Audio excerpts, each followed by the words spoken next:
What is it about these speakers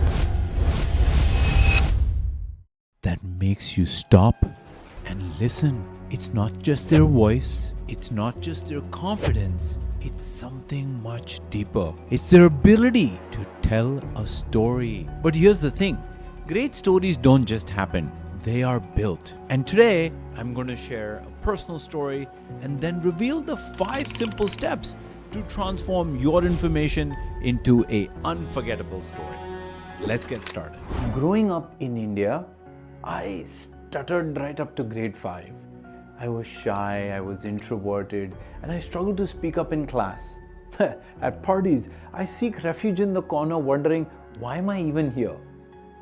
My voice was so soft that I could even barely hear myself. Fast forward into my professional life. One day at work, I had this idea that could have changed the entire project. But instead of speaking up, I stayed silent. Weeks later, someone else had the exact same idea. And you know what happened? Everyone loved it. And that's when it hit me. I'd spent my whole life hoping that people would notice me. But in reality, I needed to learn to make my voice heard. So I made a change. I joined Toastmasters and I stopped holding my ideas back. I learned how to speak with confidence. I realized communication isn't about perfection. It's about connection and it's about being understood. And the best part, I started helping others find their voice too. So if you take one thing away from this story, remember this. It's not the best ideas that win. It's the best communicated ideas that win. And your voice matters. Now, let's break this story down so that you can tell your story to captivate and persuade your audience. Step 1, the context. Setting the stage. That was my world, a world where my voice did not matter. Every great story starts with a clear context, and it answers these 3 questions. 1, when and where does the story take place? 2, who is the main character? And 3, what was life like before things changed? Step 2, the challenge. Fast forward to my professional life, I had the same fears and hesitation. That's the problem. Every story needs a challenge or an obstacle that stands in the way of success. While building your own story, the question you're asking here is, what was the problem or the opportunity the main character ran into? Step 3, build tension and make the struggle relatable.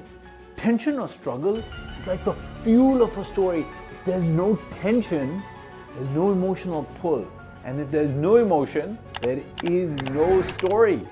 In this section of the story, you need to show 3 things. Number 1, what is the main character's conflict? Is it between people? Is it between situation? Is it between nature? In my case, it was an inner struggle. Number 2, what's at stake? What does the main character stand to lose or gain?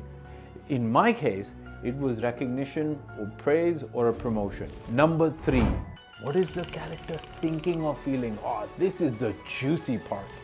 Initially, there was frustration, there was disappointment, but also self-realization, which moves us into part 4, the resolution or the transformation.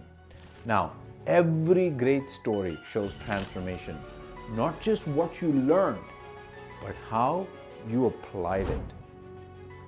So the question you're asking is, what was the transformation as a result of this change?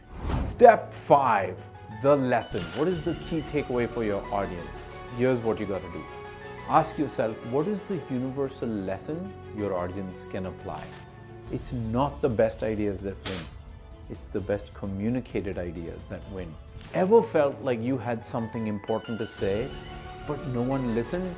Follow this 5-step storytelling framework to make sure your voice is heard. Save this for your next speech, for your reel, or for your presentation. Tag a friend who needs to hear this. Also consider subscribing to my channel because the next video is on the art of business storytelling so that you captivate, you persuade, and you inspire your audience.